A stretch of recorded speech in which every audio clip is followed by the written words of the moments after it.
জীব প্রযুক্তি, বায়োটেকনোলজি। ওকে, তো প্রথমে আমরা মার্ক করেছি হচ্ছে বায়ো। বায়ো মানে কি? জীব। আর টেকনোলজি মানে কি? প্রযুক্তি। তোমরা তো এখন টেকনোলজি বলো না, এখন সবাই কি বলো? টেকনোলজিয়া, তাই না? যে কোনো কিছু হইলেই। তাহলে জীব প্রযুক্তির ক্ষেত্রে বলছি যে এই অধ্যায়ে মাত্র দুইটা টপিক। একটা হচ্ছে টপিকের হিসাবে তুমি পাবা হচ্ছে টিস্যু কালচার, আর সেকেন্ড টপিক হিসেবে পাবা হচ্ছে জেনেটিক ইঞ্জিনিয়ারিং। মানে তার বাংলা ছোটবেলায় পড়ছো রিকম্বিনেন্ট ডিএনএ প্রযুক্তি। তোমরা ক্লাস 9-10-এ পড়ছিলা 14 নম্বর অধ্যায়, মনে আছে? ওইখানে জীব প্রযুক্তি ছিল, টিস্যু কালচার ছিল, জেনেটিক ইঞ্জিনিয়ারিং ছিল। এগুলো একটু ভাস্ট ডিটেলসে আলোচনা করা হয়েছে। তো প্রথম টপিকে চলে আসি। আমরা প্রথমে একটু এখানে যা যা আছে সেগুলো পড়বো। তো কি কি আছে? প্রথমে দেখো, বায়োটেকনোলজি এই শব্দটা প্রথম ব্যবহার করা হচ্ছে হাঙ্গেরীয় প্রকৌশলী, কৃষি প্রকৌশলী। তার নাম কি? কার্ল এরেকি। তাহলে সবাই এটুকু গোল করি, কার্ল এরেকি। দেখো, এই অধ্যায়ে আমার একটা এমসিকিউ শিট আছে। এমসিকিউ শিটে যত এমসিকিউ আছে সেগুলো সব একসাথে সিস্টেম করে লেখা আছে। তো মনে রাখবো হচ্ছে এরেকি বায়োটেকনোলজি। আমরা কি মনে রাখবো? এরেকি। সবাই একদম উপরে এই যে বায়োটেকনোলজি লেখা আছে, এর উপরে লেখা হচ্ছে এরেকি। এরেকি। তাহলে এ বি, এ বিতে কি হবে? এরেকি বায়োটেকনোলজি। কি মনে রাখবো আমরা? A B. এ বিতে কি হবে? এরেকি বায়োটেকনোলজি। রিপিট করো, এ বি। এ বিতে কি হবে? এরেকি বায়োটেকনোলজি। ওকে, এরপরে চলে আসো এই কোশ্চেনটা। এটা যেহেতু এমসিকিউ এর মধ্যে পড়ে, প্রথম লাইন তো এজন্য পড়ালাম, এরপরে এইভাবে কিছু লাগবে না। এবার চলে আসো জীব প্রযুক্তির পরিধি। 3 প্রকার আছে এরা, ব্লু বায়োটেকনোলজি, গ্রিন, আর হচ্ছে রেড অ্যান্ড হোয়াইট। তো ব্লু কি? পৃথিবীর সবচেয়ে ব্লু কোথায় কোথায় দেখি আমরা? পৃথিবীর দিকে তাকাইলে কোথায় ব্লু দেখতে পাই? সমুদ্রে। তাহলে জলীয় ও সামুদ্রিক প্রয়োগে এটা হচ্ছে ব্লু বায়োটেকনোলজি। এরপর কি আছে? দেখো, এরপর আছে হচ্ছে গ্রিন। গ্রিন কই পাবো আমরা? কৃষিক্ষেত্রে। কোন বায়োটেকনোলজি? Green biotechnology. আর রেড ও হোয়াইট এটা কোথায়? সবাই দেখছো না যে লাল এবং সাদা, সাদা কাপড়ের ভেতরে লাল কালারের এরকম তারা, তারপরে লাল রেড কিসেন, তারপরে লাল কালারের এরকম কি প্লাস চিহ্ন, দেখছো না? তাহলে এগুলো কিসে আছে? চিকিৎসা ক্ষেত্রে। তাহলে রেড অ্যান্ড হোয়াইট কি হবে? চিকিৎসা ক্ষেত্রে। ওকে, তাহলে বলো ব্লু কোথায় হবে? জলীয় সামুদ্রিক প্রয়োগে, গ্রিন বায়োটেকনোলজি কৃষিক্ষেত্রে, আর রেড অ্যান্ড হোয়াইট চিকিৎসা ক্ষেত্রে। এটুকু বললেই হবে। এর ভেতরে অনেক কিছু লেখা আছে, হিজিবিজি সব কিছু। তুমি জাস্ট রিডিং পড়বে একবার, তারপর এখান থেকে কখনো ভাবে প্রশ্ন আসে না। এবার দেখো, জীব প্রযুক্তির অবদান বা গুরুত্বের ক্ষেত্রে অনেকগুলো আছে। জিন প্রযুক্তিতে কিছু গুরুত্ব আছে, এনজাইম, কৃষিক্ষেত্র, চিকিৎসা ক্ষেত্র, শিল্প, পরিবেশ। এগুলোও সৃজনশীলে আসে না, এমসিকিউতেও আসে, এমসিকিউতেও আসে না। তো চিকিৎসা শাস্ত্রে একটু জাস্ট জেনে রাখো। এরপরে আমরা পড়বানি ওইখানে অ্যান্টিবডি তৈরি, ইন্টারফেরন তৈরি, এগুলো বিভিন্ন রকম হরমোন তৈরি করা যায়, এনজাইম তৈরি করা যায়। হ্যাঁ, ইনসুলিন তো একটা হরমোন, তাই না? তো অ্যান্টিবডি, তারপরে ইন্টারফেরন, এগুলা কিছু জিনিস রাসায়নিকভাবে তৈরি করাও সম্ভব। তো এগুলা কিসের মাধ্যমে সম্ভব? এই বায়োটেকনোলজির মাধ্যমে। তো বায়োটেকনোলজির ফার্স্ট যে পার্টটা আমাদের বইয়ে আছে সেটার নাম কি? উদ্ভিদ টিস্যু কালচার। তাহলে প্রথমে আমরা এটা কোনটা নিয়ে পড়া শুরু করব? Tissue culture. এবং টিস্যু কালচার থেকে মূলত দুইটা কোয়েশ্চেন পরীক্ষাতে আসে। একটা আসে হচ্ছে টিস্যু কালচারের ধাপ, আর একটা আসে হচ্ছে টিস্যু কালচারের গুরুত্ব। তো প্রথমে আমরা এই ছবিটার দিকে খেয়াল করবো। আমি তোমাদের সংজ্ঞা, স্টেপ সব কিছু ক্লাসে মুখস্থ করে ক্লাসে শেষ করে দিব। ইভেন যে প্রয়োগগুলো আছে 15টা, মানে যে গুরুত্ব, ওই গুরুত্ব কীভাবে আমরা মনে রাখতে পারি সহজে সেগুলোও বোঝাই দিব। ওকে, সব কিছু হয়ে যাবে ক্লাসে। তো চলো আমরা শুরু করি। প্রথমে দেখো, টিস্যু কালচার কেন বলা হচ্ছে। ধরো ওই যে আমাদের এখানে সুন্দর একটা গাছ আছে। গাছ বলতে একটা কাজ করি আমরা হচ্ছে, এটা তো টিস্যু জিনিসটা। দেখো,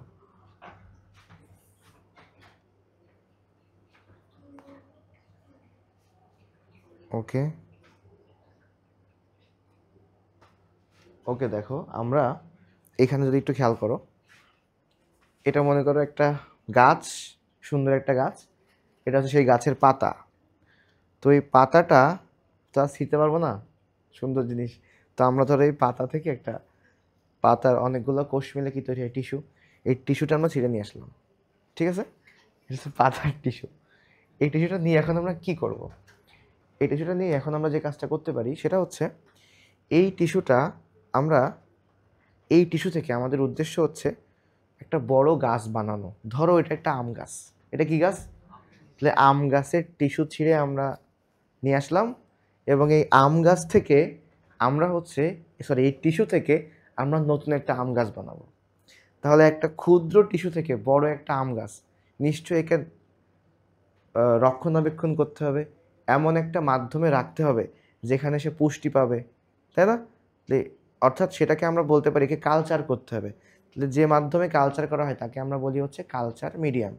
কালচার মিডিয়ামে রেখে একে বড় করতে হবে। দেখো এখানে মনে করো ধরি আমার এখানে 1000 কোষ আছে, সেখান থেকে কি কয়েক কোটি কোটি কোষ বানাইতে হবে না? তাহলে সেগুলো বানানোর জন্য আমরা কোথায় রাখবো? এটাকে একটা কালচার মিডিয়ামে রাখবো। এখন এই কালচার মিডিয়ামটা আসলে একটু বেশি পানি আছে, অপচয় হয়ে যাবে, আমি একটু পানি মনে হয় খেয়ে নেওয়া উচিত।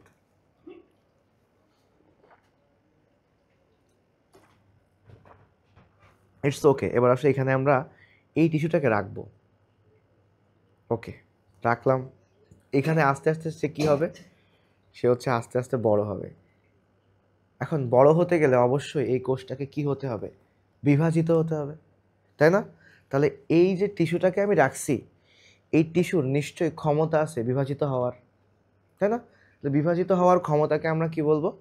একটা নাম আছে, টটিপোটেন্সি। সব কিছু আমি ক্লিয়ার করে দিচ্ছি, আগে তুমি এইটুকু বোঝো। বিভাজিত হওয়ার ক্ষমতা আছে, তাহলে এই কোষগুলো আস্তে আস্তে কী হবে? সংখ্যা বাড়াবে, বিভাজিত হবে। সংখ্যা বৃদ্ধির মাধ্যমে কি কাজ করবে? এক পর্যায়ে একটু বড় হয়ে যাবে। তাহলে দেখো প্রথমে এরকম একটা মাধ্যমে এই টেস্ট টিউব কনিক্যাল ফ্লাস্কে রাখছি, একটা উদ্ভিদ থেকে টিস্যুটা আলাদা করছি, রাখার পরে আস্তে আস্তে সেখানে অনেকগুলা কোষ তৈরি হয়ে বেশ বড় একটা জায়গা তৈরি হয়েছে, সেখানে বেশ কিছু চারা সৃষ্টি হয়েছে। সেই চারাগুলোকে তো আলটিমেটলি আমাকে রোপণ করতে হবে। এখন একটা চারাকে রোপণ করলে সে মাটি থেকে পুষ্টি নেওয়ার জন্য তার শেকড় থাকতে হবে না, বা মূল থাকতে হবে না, বা রুট থাকতে হবে না? তাহলে দেখো শেকড় বা মূল বা রুট এগুলো যখন থাকবে তখন হচ্ছে আমাদের এটা মাথায় রাখতে হবে যে শেকড়, মূল বা রুট তৈরি করার জন্য একটা স্টেপ বা একটা মাধ্যমে তাকে নিয়ে যেতে হবে। তারপরে দেখো তো এই চারা থেকে কি সৃষ্টি হয়েছে? নিচের দিকে মূল সৃষ্টি হয়েছে। এই মূলগুলো পরে মূল সহ চারাটা আমরা টবে লাগাবো, এই টব থেকে পরে কোথায় নিয়ে যাব? পরিবেশে নিয়ে যাব। তার মানে দেখো তুমি অনেকগুলো শুনছো, আমি পুরো জিনিসটা একটা ওভারভিউ দিয়েছি, মানে আমাদের কনসেপ্ট ক্লিয়ার থাকে। তাহলে আমরা এখানে মনে রাখবো যে একটা উদ্ভিদ থেকে একটা টিস্যু সংগ্রহ করে সেই টিস্যুটা থেকে পূর্ণাঙ্গ একটা উদ্ভিদ তৈরি হয় যে প্রক্রিয়া, এটাকেই আমরা কি বলবো? Tissue culture. ক্লিয়ার? তাহলে এখন আমরা সংজ্ঞায় চলে যাই। সবাই এবার টিস্যু কালচারের সংজ্ঞাতে চলে আসো। টিস্যু কালচার কি? এখন দেখো প্রথমেই বলছি যে টিস্যুটা মানে যে কোষ বা টিস্যুটা আমরা নিব সে অবশ্যই কি হতে হবে? বিভাজন ক্ষমতা সম্পন্ন হতে হবে না? তাহলে বিভাজন ক্ষমতা সম্পন্ন যখন হবে তখনই সে তো বৃদ্ধি পেতে পারে। তাহলে প্রথমে আমাদের ফার্স্ট কোয়েশ্চেন স্টেপ থাকবে যে কোন অঙ্গ থেকে আমরা কালেক্ট করব? বিভাজনক্ষম অঙ্গ থেকে। কোন অঙ্গ থেকে? বিভাজনক্ষম অঙ্গ থেকে। এবং যেমন তারা কি হতে পারে? হতে পারে শীর্ষমুকুল, কক্ষমুকুল, কচিপাতা, পাপড়ি। বিচ্ছিন্ন করা কোনো টিস্যু যে ছিঁড়ে নিয়ে আসছি, বিচ্ছিন্ন করে আনছি টিস্যু, সম্পূর্ণ জীবাণুমুক্ত অবস্থায় উপযুক্ত পুষ্টি মাধ্যমে বৃদ্ধিকরণ করাকে টিস্যু কালচার বলে। এখন দেখো এই কথাটা কেন লিখেছে, এই তুমি এগুলো না মানে খুব কঠিন না, যখন তুমি পুরো জিনিসটা একবার শিখে ফেলবা তখন সংজ্ঞাটা তুমি নিজে থেকেই লিখতে পারবা। জীবাণুমুক্ত অবস্থায় কেন বসে? কারণ দেখো তুমি অনেক কষ্ট করে একটা টিস্যু থেকে সুন্দর করে নার্সিং করে কালচার করে তুমি কয়েক হাজার গাছ বানাইছো, সবগুলো যে গাছটা মানে যে অবস্থায় তুমি নার্সিং করছো কালচার করছো সে অবস্থায় রোগ আক্রান্ত হয়ে গেছে, তাহলে যে গাছগুলো তুমি উৎপন্ন করেছো সবাই রোগী হয়ে যাবে না? তাহলে তোমার কোনো লাভ হবে? তাহলে অবশ্যই এমন একটা মাধ্যমে এগুলোকে কালচার করতে হবে যে মাধ্যমটা কি জীবাণুমুক্ত। ওকে, আচ্ছা, তাহলে এই কনসেপ্টটাও তোমরা বুঝতে পারছো আশা করি। এবার চলো পুষ্টি মাধ্যমে বৃদ্ধি করা এবং পূর্ণাঙ্গ চারা সৃষ্টি করাকে আমরা বলি টিস্যু কালচার। এখন তাহলে আরেকটা সংজ্ঞা এখানে আছে যে, অর্থাৎ তুমি সংক্ষেপে এটাও বলতে পারো যে গবেষণাগার, এটা কোথায় করা হচ্ছে? গবেষণাগারে। গবেষণাগারে কোনো টিস্যুকে পুষ্টি মাধ্যমে কালচার করাই হলো টিস্যু কালচার। কি বলেছি? গবেষণাগারে কোনো টিস্যুকে পুষ্টি মাধ্যমে কালচার করাই হলো টিস্যু কালচার। তো এটুকু মনে রাখতে পারি। আর এবার দেখো তাহলে একটু আগে আমরা পড়লাম কি যে একটা ছোট টিস্যু নিয়ে একটা বিশাল বড় উদ্ভিদ আমরা বানাই ফেলছি। তার মানে দেখো তো ওই টিস্যু বা ওই কোষের মধ্যে একটা ক্ষমতা আছে না বড় উদ্ভিদ হওয়ার? তাহলে এখানে একটা সংজ্ঞা আমরা পাবো যে দেখো লেখা আছে যে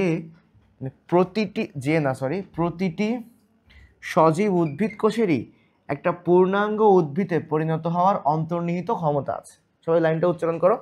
প্রতিটি সজীব কোষেরই একটি পূর্ণাঙ্গ উদ্ভিদে পরিণত হওয়ার অন্তর্নিহিত ক্ষমতা আছে।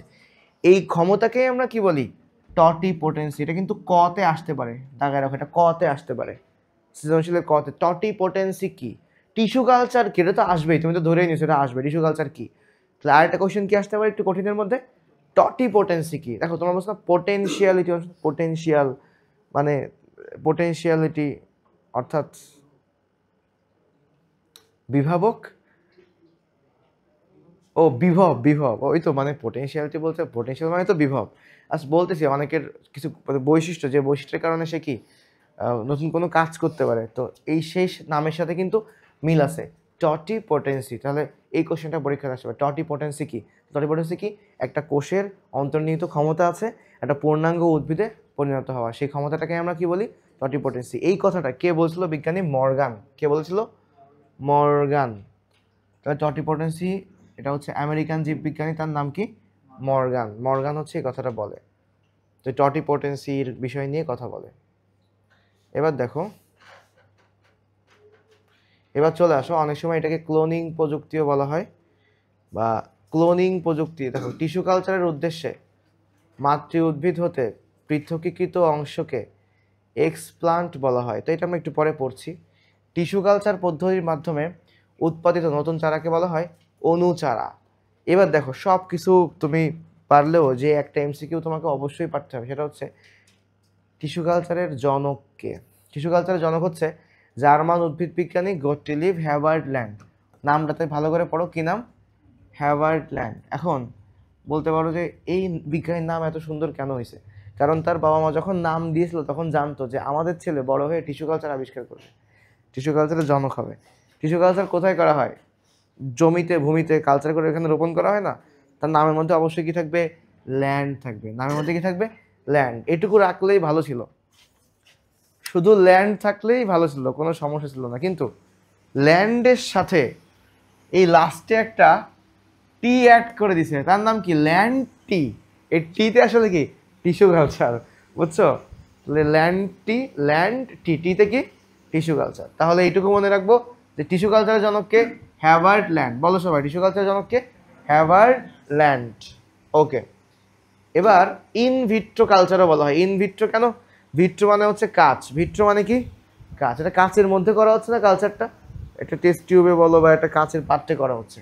ওকে, এখানে আরও কিছু পচা হাবিজাবি কথাবার্তা আছে, এগুলো একটু পড়া লাগবে না।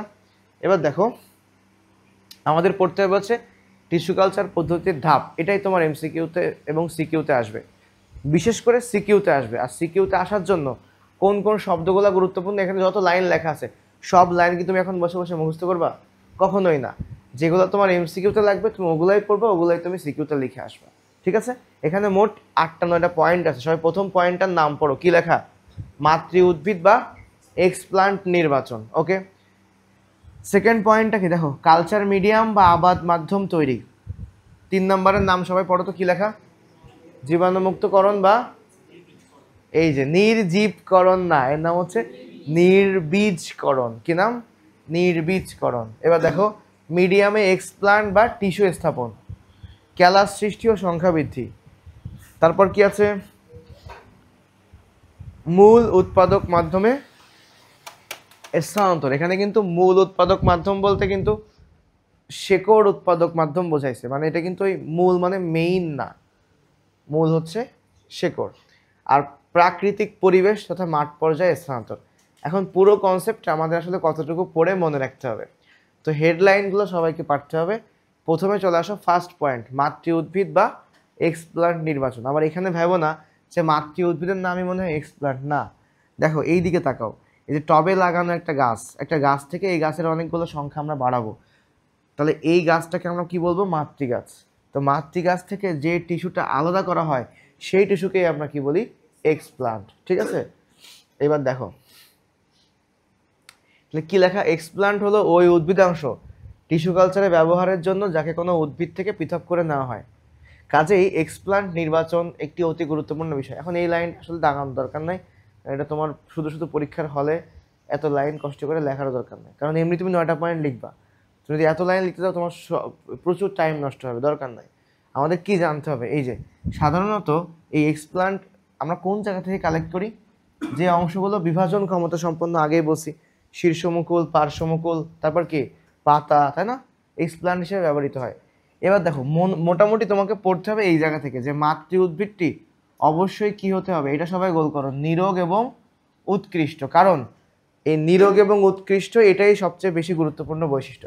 কারণ যদি উদ্ভিদটা রোগী হয়, রোগাক্রান্ত থাকে, তাহলে ওইখান থেকে যত আমি হাজার হাজার লাখ লাখ চারা তৈরি করি, সব চারাগুলো কি হয়ে যাবে, রোগাক্রান্ত হয়ে যাবে। তাহলে এই কাজটা করে আলটিমেটলি কোনো লাভ হবে না।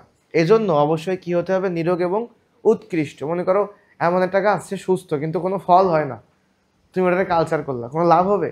তো ওটা কি উৎকৃষ্ট উদ্ভিদ? এটা কেমন হতে হবে, নিরোগ এবং উৎকৃষ্ট। ওকে, এই ফার্স্ট দুইটা পয়েন্ট মনে রাখলেই হবে, আর কিছু লাগবে না। এবার দেখো পরে বলছে কি, যে উদ্ভিদ থেকে টিস্যু সংগ্রহ করা হয়, সংগৃহীত টিস্যুকে কি বলা হয়, এক্সপ্লান্ট। এটা তুমি তোমার মতো করেও সংজ্ঞা লিখতে পারো। টিস্যু কালচারের উদ্দেশ্যে মাতৃ উদ্ভিদ থেকে যে টিস্যু সংগ্রহ করা হয় তাকে আমরা কি বলবো, এক্সপ্লান্ট। ওকে, তাহলে এই ফার্স্ট পয়েন্টে দুইটা লাইন তোমার যথেষ্ট, এক্সপ্লান্ট কি আর হচ্ছে এটা কেমন হতে হবে, মাতৃ উদ্ভিদটা নিরোগ এবং উৎকৃষ্ট, এটুকুই। এবার চলো পরেরটুকু পড়বো। পরেরটা আমি তোমাকে বোঝাই, যে একটু আগে আমি বলতেছিলাম যে টিস্যুটাকে আমরা স্থাপন করব, তো তার আগে এই টিস্যু তোমাদের একটু আবার দেখায়। ধরো এখান থেকে আমরা এই যে গাছ থেকে আমরা টিস্যুটাকে আলাদা করছিলাম, নিয়ে এবার এটাকে কোথায় রাখতে হবে, কি বলছি, কোথায় রাখতে হবে, কালচার মিডিয়ামে। কোথায় রাখবো আমরা এটাকে, এই যে, তাহলে আগে আমাকে এটাকে রাখার জন্য আগে আমাকে এটা তৈরি করতে হবে না, এটা তৈরি করতে হবে না, তাহলে এটার নাম কি, কালচার মিডিয়াম। তাহলে আগে এটা রাখি, আমি এটা আগে দিব না, আগে আমরা কি তৈরি করব, কালচার মিডিয়াম তৈরি করব। দেখো তাহলে এই কালচার মিডিয়াম আমরা কিভাবে তৈরি করব, কালচার মিডিয়ামের বাংলা নাম কি, আবাদ মাধ্যম। দেখো কালচার মানে কি, কোন চাষাবাদ করা, কালচার করা, তাহলে এই চাষাবাদের থেকে শব্দ কি আসছে, আবাদ। তাহলে কালচার মিডিয়া, আর মিডিয়াম মানে কি, মাধ্যম না, তাহলে যে মাধ্যমে আমি এটাকে বড় করব সেই মাধ্যমকে বলা হয় আবাদ মাধ্যম। এখন শোনো, খুব কমন কনসেপ্ট, সেটা হচ্ছে তুমি যেখানে একটা উদ্ভিদ বা কোষকে বড় করবা, টিস্যুকে বড় করবা, তাহলে একটা উদ্ভিদের যে যে উপাদানগুলো লাগে সেগুলো তোমাকে ওখানে দিতে হবে না, যে হরমোনগুলো লাগে সেগুলোও তোমাকে ওখানে দিতে হবে। বোঝা গেছে? এখন তোমরা ছোটবেলা দিয়ে পড়ে আসতেছো কি, একটা উদ্ভিদকে বড় করার জন্য কি কি লাগবে, গৌণ মুখ্য উপাদান, মনে আছে, ম্যাক্রোনিউট্রিয়েন্টস মাইক্রোনিউট্রিয়েন্টসের কথা, মুখ্য উপাদান গৌণ উপাদান। তাহলে উদ্ভিদের জন্য কি লাগবে, মুখ্য উপাদান গৌণ উপাদান, মানে ম্যাক্রো এবং মাইক্রোনিউট্রিয়েন্টস। তারপরে কি লাগবে, ভিটামিন। তারপর কি লাগবে, সুক্রোজ। কত পার্সেন্ট সুক্রোজ, 2 থেকে 4%, একটু লেখা আছে। তারপরে কি আছে দেখো, তারপরে দেখো ফাইটো হরমোন, তোমাদের মনে পড়ার কথা, ছোটবেলায় পড়ছো। ফাইটো হরমোন, ফাইট মানে কি, উদ্ভিদ, ফাইট মানে কি, উদ্ভিদ। তাহলে উদ্ভিদের হরমোনের নাম কি ছিল, ফাইটো হরমোন। তাহলে নর্মাল জিনিস তুমি চিন্তা করো এবার, তাহলে বলো কি কি, macro micro nutrients, vitamin, sucrose, phyto hormone. যেটুকু মনে থাকে, অনেক সময় সব মনে নাও থাকতে পারে, সবাই বলো, না বললে তো আবার এখনই মনে থাকবে না, বলো কি কি, ম্যাক্রো মাইক্রো নিউট্রিয়েন্টস, তারপরে ভিটামিন, সুক্রোজ কত পার্সেন্ট, 2 থেকে 4%, আর ফাইটো হরমোন। এই সব কিছু মিশাইলে এরকম একটা কি তৈরি হবে, আবাদ মাধ্যম। কিন্তু দেখো যদি এরকম তরল হয় তাহলে কি সমস্যা হবে, তুমি যদি কোনো টিস্যু রাখো ওটা ভেসে থাকবে না, ওটা কি ভেতরে কখনো যাবে, বা খুব বেশি মানে উপরের দিকে থাকবে, এরকম তরল হওয়া যাবে না। তাহলে কি হতে হবে, একটু ঘন হতে হবে, জমাট থাকতে হবে। তাহলে এই উপাদানের মধ্যে এখন আমাকে একটা কি উপাদান দিতে হবে, জমাট বাঁধার উপাদান। এই জমাট বাঁধার উপাদান কি আছে, এগার। অনেকে ওই যে কেক টেক তৈরি করে, ওই যে পুডিং টুডিং তৈরি করে, এগার ট্যাগার দেয়। তাহলে দেখো এই যে জমাট বাঁধার উপাদানের নাম কি, এগার। তাহলে এটাও পরীক্ষাতে আসবে, অনেক সময় এমসিকিউতেই চলে আসে যে জমাট বাঁধার উপাদান কোনটি, অ্যান্সার কি হবে, এগার। ওকে, আচ্ছা, এরপরে আসো, সঠিক মাত্রায় মেশাতে হবে, ভালো কথা, তখন এটা জমে যাবে হালকা। এই যে মৌলিক উপাদানগুলো আমরা দিছি, এই উপাদানগুলো সমৃদ্ধ যে আবাদ মাধ্যম, তাকে আমরা বলবো বেজাল মিডিয়াম। দেখো বেজাল কেন বলা হচ্ছে, বেজ মানে কি বলো, ভিত্তি। এই এটা একটা ভিত্তি, যে ভিত্তির উপরে এই উদ্ভিদটা, ওই টিস্যুটা বড় হবে, তাই এই মিডিয়াটাকে আমরা কি বলছি, বেজাল মিডিয়া। আর এই টপিকে সব থেকে ইম্পর্টেন্ট কোশ্চেন হচ্ছে পরের লাইন, মিডিয়ামের পিএইচ কত, 5.5 থেকে 5.8। তাহলে বলো কালচার মিডিয়ামের পিএইচ কত, 5.5 থেকে 5.8। কালচার মিডিয়ামের পিএইচ কত, 5.5 থেকে 5.8। খুবই খুবই খুবই ইম্পর্টেন্ট কোয়েশ্চেন, এটা কখনো ভোলাই যাবে না, মানে 5 5 5 8, সহজ কিন্তু, 5.5 থেকে 5.8। এবার চলো এবার দেখো, মনোযোগ দাও। এখন আমি এই যে জিনিসগুলো দিয়ে আমরা কালচার মিডিয়াম তৈরি করছি, এখানে আমরা এবার টিস্যুটাকে স্থাপন করবো, তাই না? কিন্তু না, এখনো কাজ শেষ হয়নি। তুমি এগুলো তো বাইরে থেকে কিনে আনছো, কোনো কোনো কেমিক্যাল ফ্যাক্টরি বা ল্যাবরেটরি থেকে কিনে আনছো, এই যে অ্যাগার বা হচ্ছে ফাইটো হরমোন যা যা দিয়েছো, তাহলে এগুলোর মধ্যে কি থাকতে পারে? জীবাণু থাকতে পারে, অথবা তুমি যেগুলো দিয়ে এখানে দিয়েছো সেই উপাদানগুলোর সাথে কি জীবাণুগুলো মিশে থাকতে পারে না? তো যদি আমার এই কালচার মিডিয়ামে জীবাণু থাকে, তাহলে আমি যতই হাজার হাজার লাখ লাখ চারা তৈরি করি না কেন, সবাই কি হয়ে যাবে? জীবাণু দ্বারা আক্রান্ত হবে। তাহলে এটাকে আমার কি করতে হবে? জীবাণুমুক্ত করতে হবে। তো নর্মালি আমরা যে কোনো কিছুকে জীবাণুমুক্ত করি একটা যন্ত্র দিয়ে।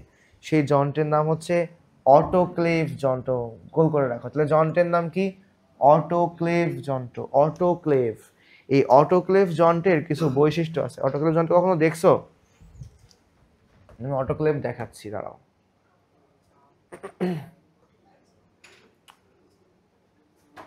অটোক্লেভ তো সার্চের ভেতরে থাকার কথা ছিল। ওকে, দাঁড়াও, অটোক্লেভ এখান থেকে দেখাই দিই।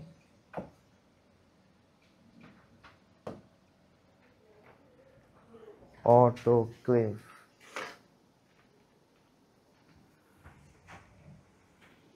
ও এইখানে আসেনি না? অটোক্লেভ, এটা কি কানেকশন থেকে চলে আসছে? বুঝতে পারছি। হ্যাঁ, নিচে আসছিল কই? ও আচ্ছা, এদিকে তাকাও। ওই মাসেলের সাথে অটোক্লেভের কানেকশন চলে আসছে। এগুলা কি যন্ত্র? অটোক্লেভ যন্ত্র। দেখো, অটোক্লেভ যন্ত্রের কিছু স্পেশালিটি আছে। এই, হ্যাঁ, ওয়াশিং মেশিনের মতো লাগে, আবার হচ্ছে তোমার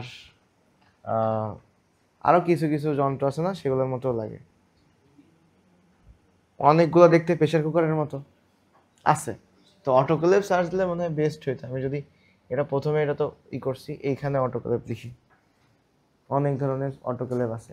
এখন অটোক্লেভের বৈশিষ্ট্যগুলো খেয়াল করো।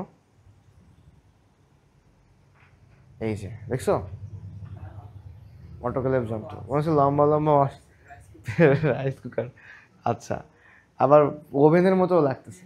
যাই হোক, তো এই যে অটোক্লেভ যন্ত্র, এটা হসপিটালে হসপিটালে থাকে, অনেক বড় বড় অটোক্লেভ থাকে, হ্যাঁ, ছোট ছোট অটোক্লেভ থাকে, ডিপেন্ড করে যেখানে যতটুকু কাজ সেখানে তত বড় অটোক্লেভ থাকে। এখন দেখো, এর গায়ে আমরা অনেক কিছু দেখতে পাচ্ছি না? দেখো, এই যে চাপ, নিশ্চয়ই এখানে চাপ মাপার জন্য এই যন্ত্রটা আছে না? কতটুকু চাপ হবে, তারপরে সময় নির্ণয় করতে হবে, কতটুকু সময়ের মধ্যে এটা কাজ করবে। অটোক্লেভের কনসেপ্ট হচ্ছে, অটোক্লেভের বৈশিষ্ট্য কি? এখানে তাপমাত্রা দিতে হবে, চাপ আর কতটুকু সময়, এগুলো সব নির্দিষ্ট। দেখো, তাপমাত্রা কত? 121। তাহলে অটোক্লেভের তাপমাত্রা কত? 121। চাপ কত? 15 পাউন্ড। সময় কত? 20 মিনিট। কিন্তু এভাবে যদি আমরা পড়ি, তাহলে আমাদের মনে রাখতে একটু কষ্ট হয়ে যাবে। এই জন্য আমরা কি বলবো? তাপমাত্রা কত আগে তাই বলো। 121। সবাই বলো তাপমাত্রা কত? 121। তাহলে 121 হচ্ছে তাপমাত্রা। তাহলে 121 ডিগ্রি সেলসিয়াস। এটা আর কার আছে? এটা একটু মনে রাখলাম, এটাও মনে থাকতে পারবো।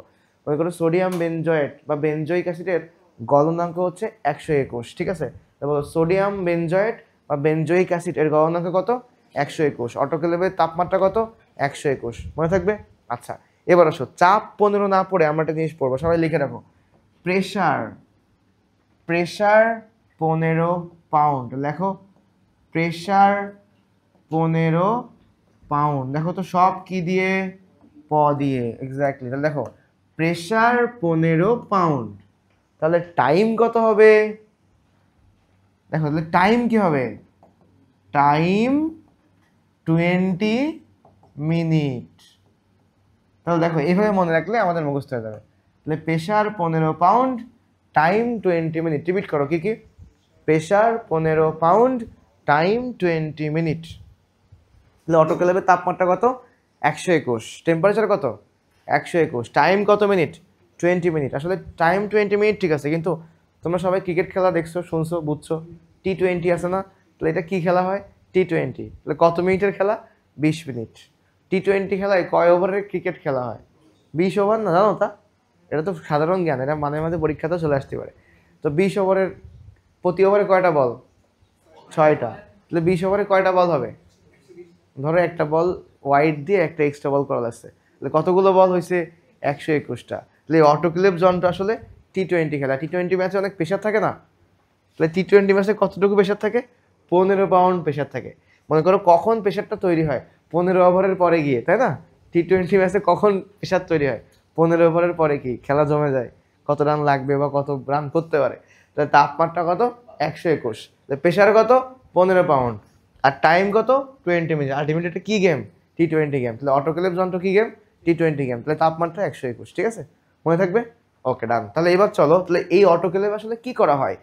কোনো একটা কিছুকে নির্বীজকরণ করা হয়, ঠিক আছে? বা আমরা কি বলতে পারি? জীবাণুমুক্ত করা হয়। তাহলে আমাদের এই যে এই জিনিসটা এখন কি হয়ে গেল? অটোক্লেভের মধ্যে রাখছি আমি, মনে করি এটা অটোক্লেভ। এই যে নির্বীজ করে এবার নিয়ে আসলাম এটাকে। এবার আসো, এবার আমাদের নেক্সট কাজ কি? এই যে সে টিস্যু করে এখানে রাখছি। তো দেখো এবার এটাকে আমরা কি করব? এখানে স্থাপন করব। তো ধরো এখানে স্থাপন করলাম,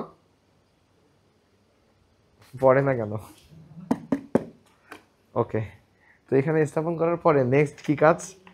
এবার আস্তে আস্তে বড় হবে, বৃদ্ধি পাবে না? বৃদ্ধি পেয়ে দেখো এই যে দেশ বড় হয়ে গেছে। এখন বৃদ্ধি পাইলে যা সৃষ্টি হয় ওটাকে আমরা বলবো হচ্ছে, দেখো, ক্যালাস। কি বলবো?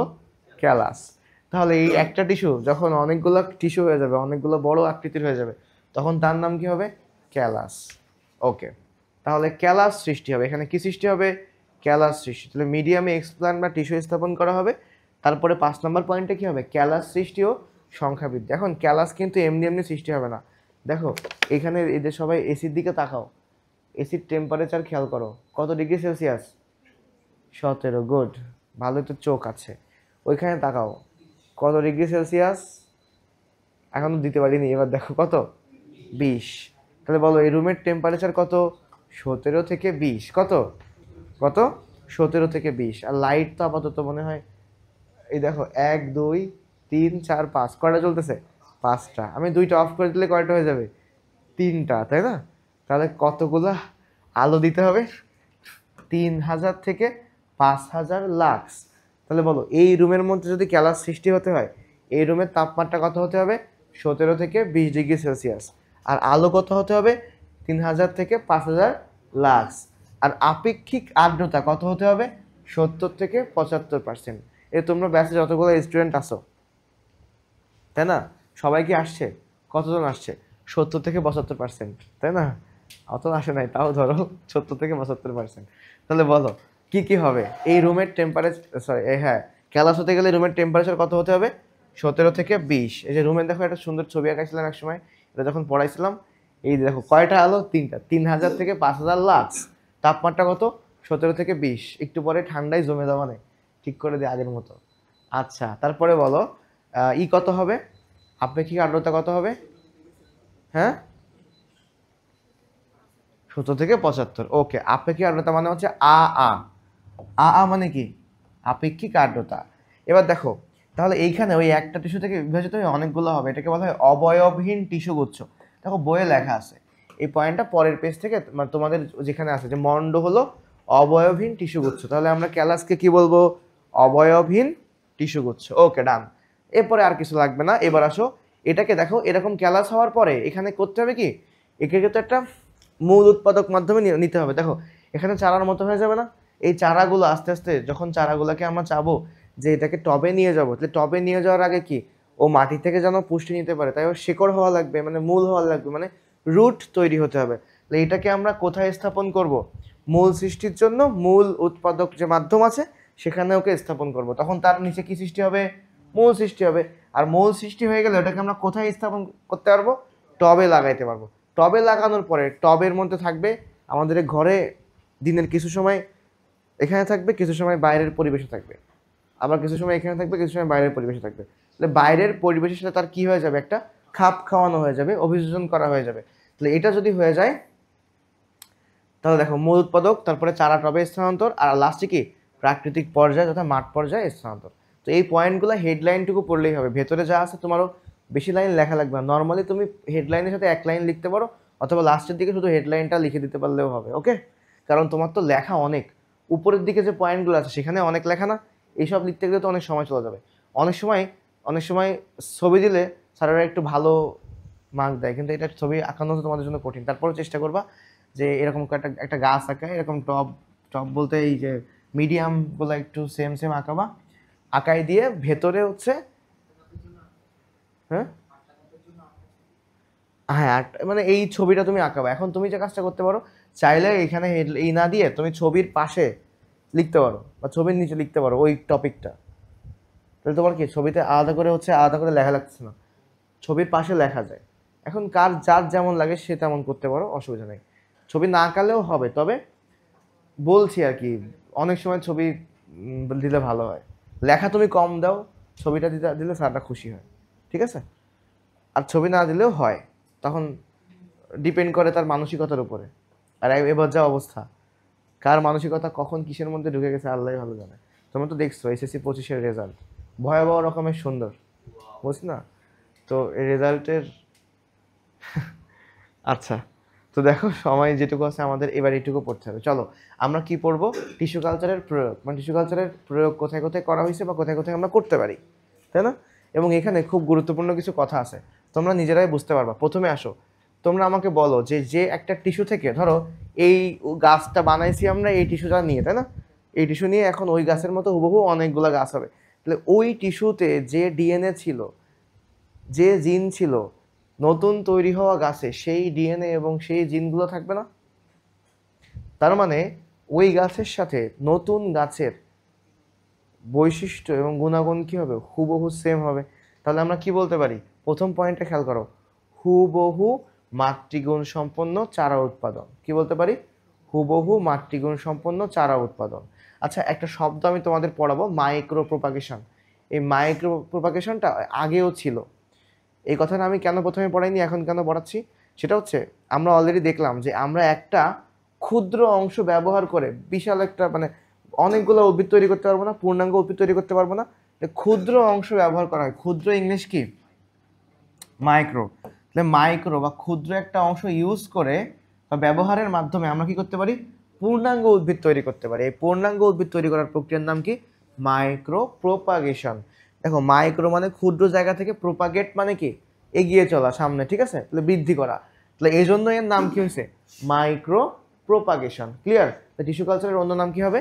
Micro propagation. ওকে, ফ্যান চালালে ঠান্ডা লাগে, ফ্যান না চালালে গরম লাগে, কি এক সিচুয়েশনের মধ্যে আছে।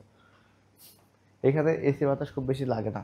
এবার চলে আসো হুবহু মাতৃগুণ সম্পন্ন চারা উৎপাদন। এবার আমরা হেডলাইনগুলো পড়বো। আগের একটু পড়ে নাও তো। থুজা সাগর কলা বীজ, থুজা চিনো? থুজা সাগর কলা, এটা হচ্ছে এদের বীজ উৎপাদন করা সম্ভব হয় না, তাই এদের কি উৎপাদন করা হয়? চারা উৎপাদন করা হয়। সাগর কলার মধ্যে কি বীজ থাকে না, এই জন্য ওদের চারা, দেখো না গাছের নিচে গোড়ায় চারা হয়, এগুলো থেকে কালেক্ট করা হয়। যাই হোক, এখন আমরা প্রথম যে কাজটা করবো সেটা হচ্ছে এই লাইনটা আবার পড়ো। অতি ক্ষুদ্র টিস্যু থেকে বহু চারা উৎপাদনের এই পদ্ধতিকে আমরা কি বলবো? Micro propagation. Concept clear? Micro নামটা কেন হয়েছে, শব্দটা এখানে কেন আছে। এবার শোনো, এবার আসো পয়েন্টে। দেখো কি কি পয়েন্ট আছে। প্রথম হচ্ছে হুবহু মাতৃগুণ সম্পন্ন চারা উৎপাদন। তারপরে 2 নম্বরে কি হবে? রোগমুক্ত উদ্ভিদ সৃষ্টি। 3 নাম্বার কি হবে? চারা উৎপাদন। 4 নাম্বার কি? বিলুপ্তপ্রায় উদ্ভিদ সংরক্ষণ। 5 নাম্বার ভ্রূণ কালচার প্রযুক্তির মাধ্যমে উদ্ভিদের কৃত্রিম প্রজনন। হেডলাইনগুলো সব পড়ি। 6 নাম্বারে কি? সংকর উদ্ভিদ উৎপাদনের ক্ষেত্রে প্রোটোপ্লাস্টের ফিউশন বা মিলন ঘটানো। তারপরে কি আছে? মেরিস্টেম কালচারের পরে অল্প সময়ে অধিক চারা, হ্যাপ্লয়েড উদ্ভিদ, কোষ আবাদ, ক্যালাস টিস্যু আবাদ, দ্রুত ক্লোন সৃষ্টি, ট্রান্সজেনিক উদ্ভিদ সৃষ্টি, ভ্রূণ উদ্ধার, দেহজ ভ্রূণ সৃষ্টি, বৈদেশিক মুদ্রা অর্জন। কোনটা বৈদেশিক মুদ্রা? বাংলাদেশিরা আর কই বৈদেশিক মুদ্রা অর্জন করছে? দেখো এটা আমি লাস্টে দেওয়া আছে না, ও বলছে আগে দেওয়া উচিত ছিল, আমি একটু পড়ে আসি দেখি কেন আগে দেয় নাই।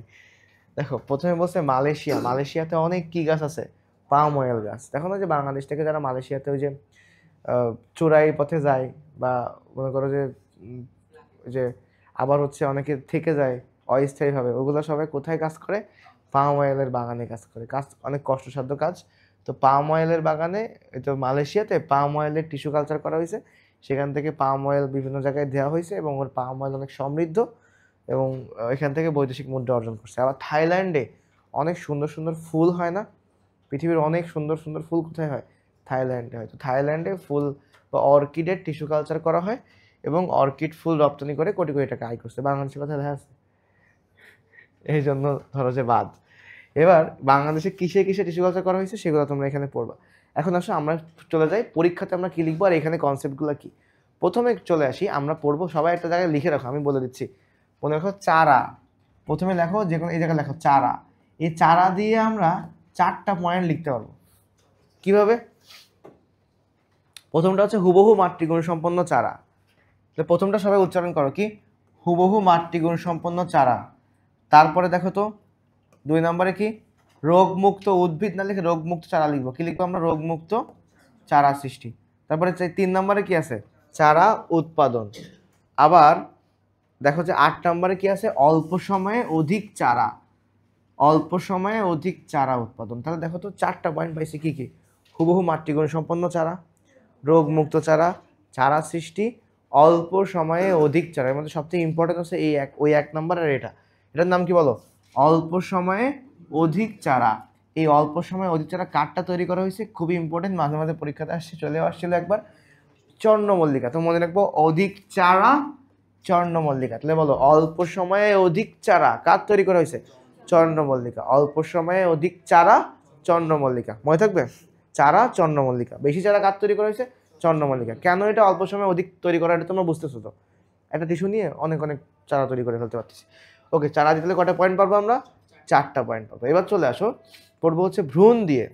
তার আগে দেখো বিলুপ্ত আর হচ্ছে বৈদেশিক মুদ্রা, এটাও পড়তে পারি আমরা। তুমি দেখো একটা কনসেপ্ট সবাই ভুল